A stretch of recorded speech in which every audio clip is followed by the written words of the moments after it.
Oke, lanjut. Sekarang gue mau buat to-do list. Untuk buat to-do list, gue bikin satu pack lagi. Di sini to-do list.js. Kok folder?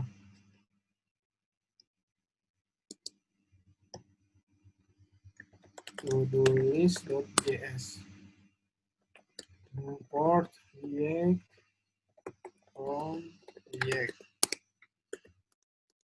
Terus di sini export default function.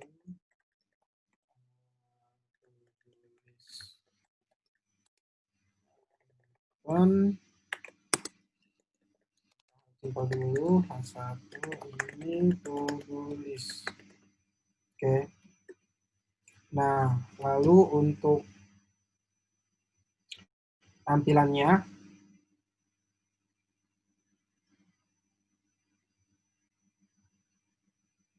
gue bakal ubah tampilannya karena kalau tampilannya cuman kayak tadi, kayak misalnya ini tampilannya,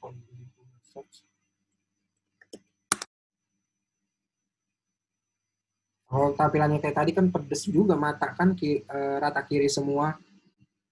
Nah kayak gitu. Nah maka sekarang tampilannya bakalan gue lumayan bagus sedikit. Dan kalau misalnya gue ketik CSS-nya pusing juga kepala gue, maka gue ambil CSS yang tadi dari sebelumnya. Nah, ini indeks CSS, gue kopas CSS-nya, terus yang app CSS gue ambil juga. Oke, asal CSS-nya kelar. Terus sekarang kita coba untuk main di to-do list. Oke, jadi yang pertama itu gue buat dulu tampilannya. Oke, gue buat dulu tampilannya.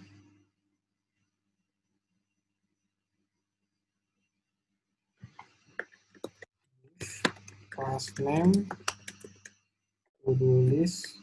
Nah, di sini juga gue kan belum sempat ngasih tahu kalian gimana cara ngambil CSS dari HTML kayak gitu. Nah, CSS dari HTML, ngambil CSS dari React.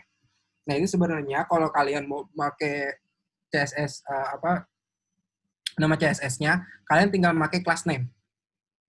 Gitu. Terus kalau misalnya mau ada tambahan, kita bisa kayak misalnya kalau di HTML itu kan ada inline style. Nah, kalau di sini kalian bisa langsung masukin style.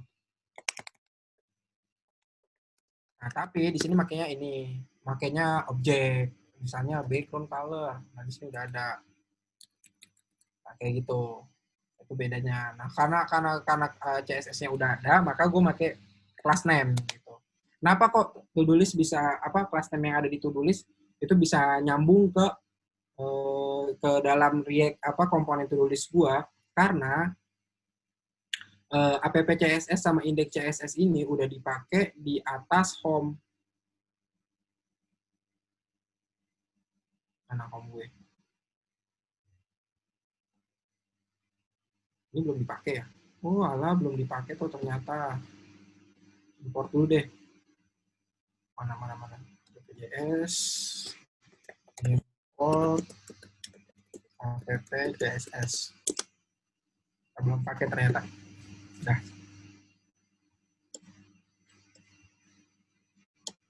Terus kita coba cek indeks JS-nya apakah udah ngimport indeks CSS. Oke, udah. Nah, di situ dari app.js kita udah dapet tampilannya. Oke, lanjut ke to-do list. Jadi yang pertama gue bikin di sini divisionnya si to-do list. Terus gue bikin titelnya dulu.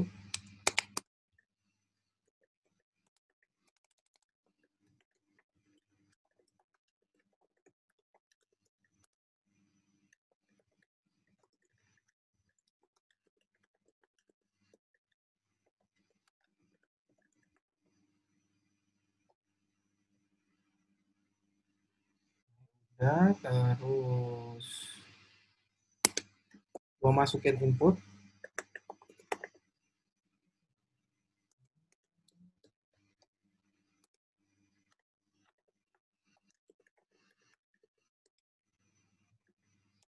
Value belum ada.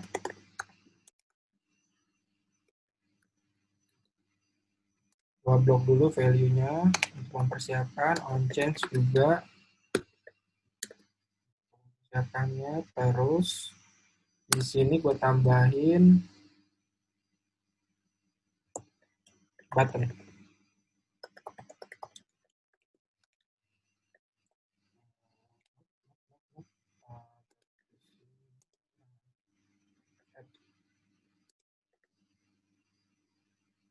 Di sini nanti ada on click. Gue komen dulu.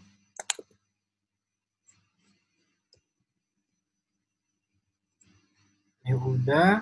Nah, terus kan di sini kan baru ada tampilan tulis. Gue belum bikin deh. Bener gue belum bikin. Di sini gue bikin routingannya dulu ya. Import to-do list from text to-do list. Nah, di sini gue ngerut lagi root text to-do list. Komponen to-do list.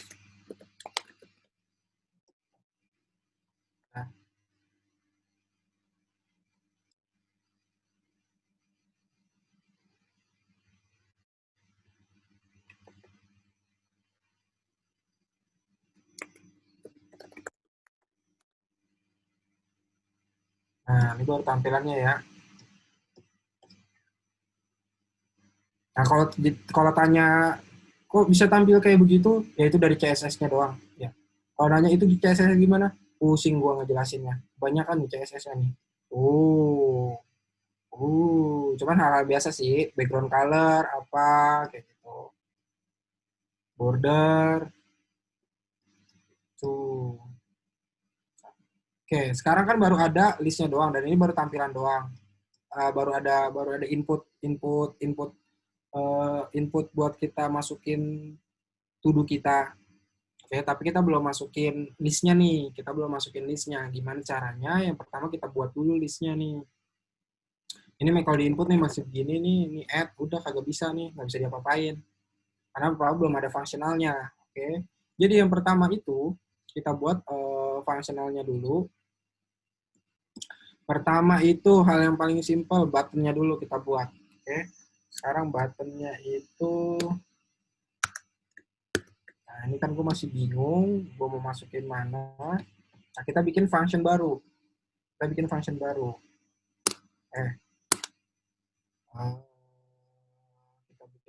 baru, add item, function, add item, nya itu apa? Event. Lalu di sini kita set item. Nah, apa yang di-set nih? Kita kan belum ada tempat buat nge-save-nya. Gitu. Maka dari itu kita buat state dulu dari sini. Nah, buat state apa? Butuhnya use state. Nah, makanya dari sini kita bisa masukin use state-nya dulu. Makanya pertama const input set input sama dengan use state. Fungsinya ini untuk apa? Ini untuk inputannya. Oke, inputan yang saat kita ada di field input. Lalu ada satu lagi inputan untuk untuk kan kalau misalnya kita masukin set input di sini kan ini inputan yang pertama. Lalu kita add nih. Nah, terus kan di sini kan ada keluar list. Nah, keluar list itu kan bentukannya array, maka harus ada tempat state yang menyimpan array tersebut. Oke. Maka dari itu kita buat lagi satu state namanya items.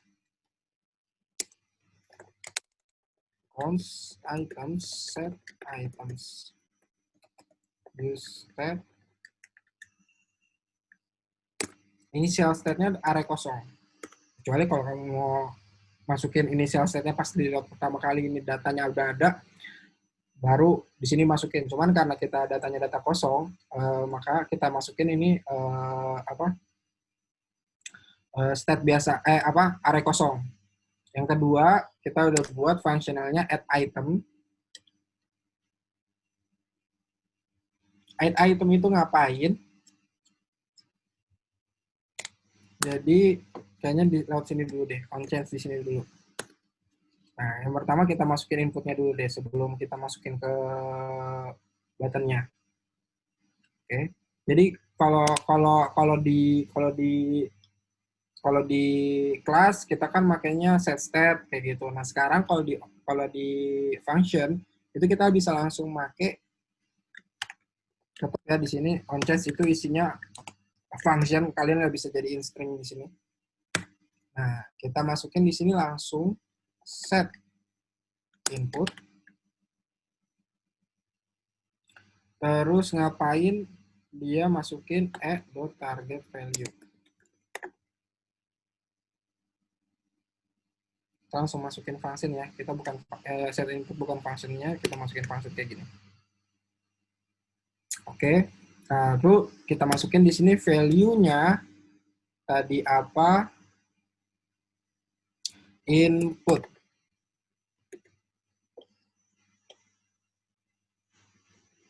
Nah, kelihatan on click. Oh, gue lupa komen lagi.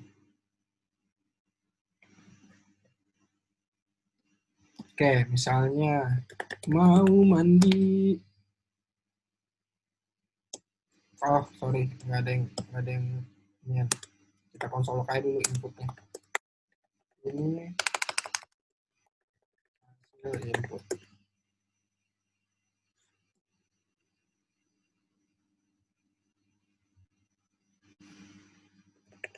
Nah, udah keluar ya.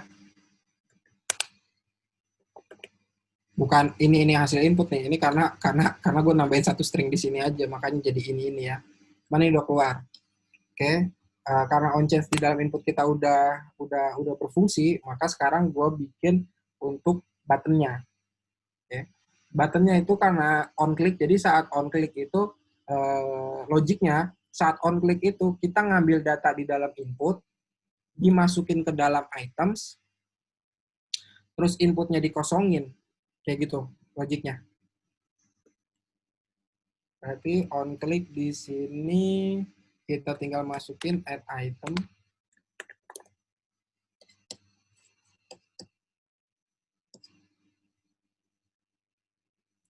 Nggak usah pakai event-eventan. Lalu kita di sini set items. Ada perbedaannya kalau tadi kan set input kita string doang nih. Kita bisa langsung cut off atau kita langsung bisa ilangin, kita langsung bisa nambahin karena itu bentukannya string. Beda sama items. Items itu array. Kalau kita misalnya mau nge-save array-nya, itu dibutuhkan. Kalau kita mau nge-save array-nya kan nggak mungkin kita rewrite ulang. Kalau misalnya array-nya kita rewrite ulang, nah itu kan kalau misalnya udah jutaan array kan itu udah bakalan lemot banget gitu. Makanya itu kita kalau misalnya mau masukin satu data ke dalam array, itu kita sisipin ke depannya. Kita sisipin di array yang pertama gitu, array 0, array yang pertama. Maka dari itu, karena kita mau sisipin, pasti kan kita butuh data array yang sebelumnya. Maka dari itu di set item atau use state-nya si hooks ini, kita bisa nambahin previous data.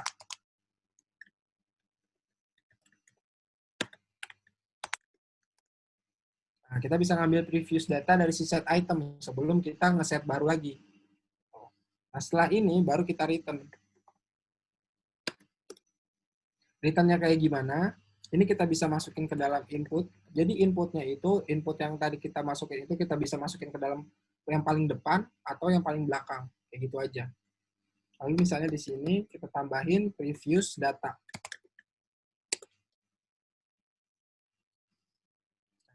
Kayak gini, sesimpel ini nih. Jadi codingan ini maksudnya apa? Jadi inputan yang baru dimasukin yang udah diklik button add ini akan masuk ke dalam previous data. Kayak gitu. Lalu setelah ini, nah kan kalau setelah ini kan inputnya masih ada nih datanya nih, belum kita hapus nih. Nah, maka dari itu saat kita on click add, kita hapus juga inputnya. Isian inputnya itu kita hapus karena kita udah pindahin data di input, kita udah kita pindahin ke dalam array items.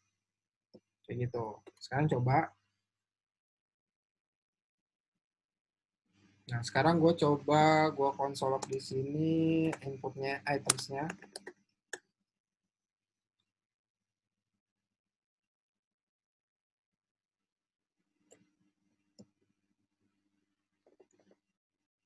Nah, ini yang gue konsol items ya, makanya dia arraynya masih kosong karena belum gue klik add. Sekarang gue klik add, nah itu udah ada nih arraynya. Tapi belum tampil, ya iyalah karena kan kita belum tampilkan di dalam return ini, di dalam tag HTML ini kan belum ada yang nampilin si items nih. Nah, kalau gue tes lagi, tes kedua, add. Nah, tes keduanya ini menjadi di array yang pertama karena sesuai sama logic yang ada di sini. Gitu. Nah, itu udah proses input. Sekarang coba kita tampilin. Cara nampilinnya itu kita masukin di sini div class name items. Nah, di sini kalau yang udah belajar HTML udah pasti tahu uli ya, uli. Gue demen banget ngomongnya uli. Ul and li kayak gitu.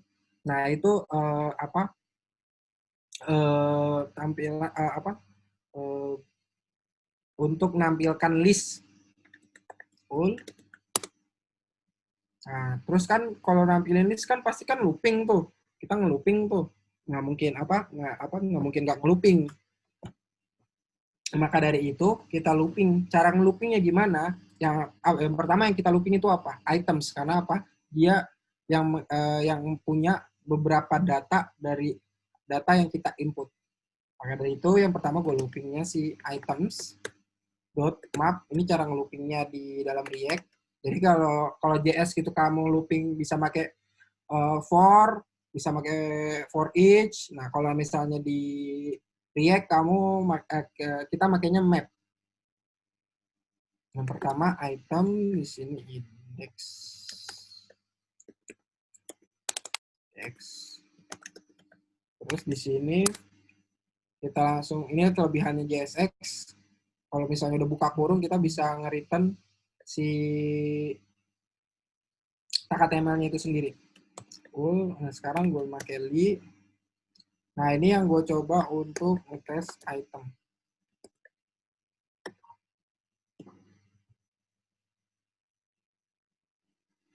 Nah sekarang gue coba misalnya yang pertama belajar Y. Nah, ini udah kelihatan nih tampilan ini. Nah ini kenapa warning aja karena dia nggak punya key. Nah ini gue bisa tambahin aja nih. Li key sama dengan idx. Aman langsung. Kenapa dia harus pakai key? Karena dari si virtual DOM, kalau misalnya dia nggak tahu itu key-nya apa, dia bakal ngerender keseluruhan si looping-nya itu. Gitu. Makanya kita perlu key biar tahu si React ini tahu apa sih yang bakalan dirender ulang kalau misalnya ada update data. Kayak gitu. Misalnya belajar React. Nah, keluar kan? Belajar not. Nah, ini udah keluar nih, belajar not, belajar ye, kayak gitu, udah keluar. Nah, sekarang yang terakhir, kalau misalnya gue udah selesai, ini data list ini ada yang bakalan gue hapus, kayak gitu. Nah, caranya kayak gimana?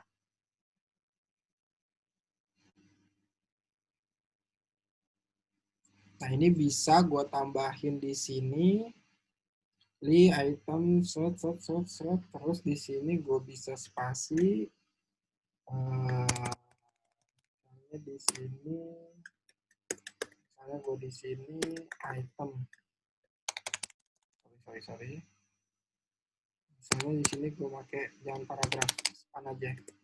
Span misalnya di sini isinya item. Terus di sini gue tambahin stylenya left.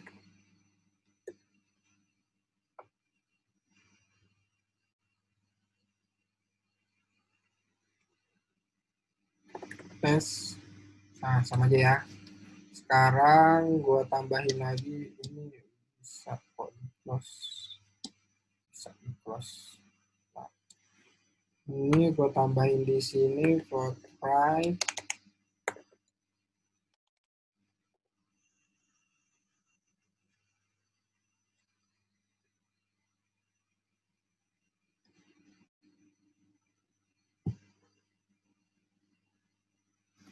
Oke, float right test. Nah, di sini udah ada X. Cuman kenapa X-nya belum bisa diklik? Karena kita belum taruh on click-nya di sini. Nah, ini kita tinggal tambahin aja. Misalnya di sini gue tambahin on click on remove item.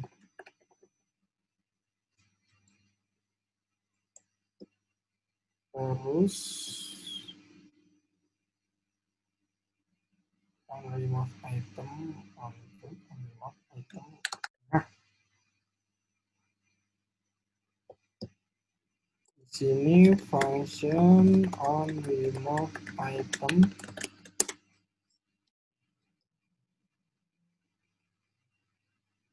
Lalu kita set itemnya ulang. If data, kita return. Nah, kita pakai satu function yang namanya array filter, itu untuk filtering data-data yang ada di dalam array. Nah, karena kita mau nge-remove satu, makanya kita filtering itu data yang ada di array-nya sendiri. If data. Nah, ini kita juga harus kirim. Di sini kita kirim index untuk ID-nya sendiri, biar kita tahu datanya itu yang mana.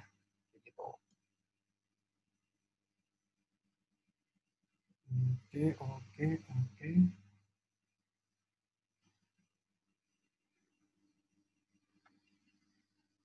Terus filter item dx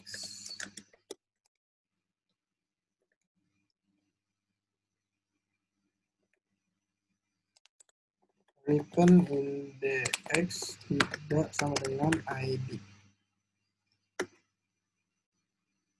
Oke, sekarang kita coba. Typo lagi. Oke.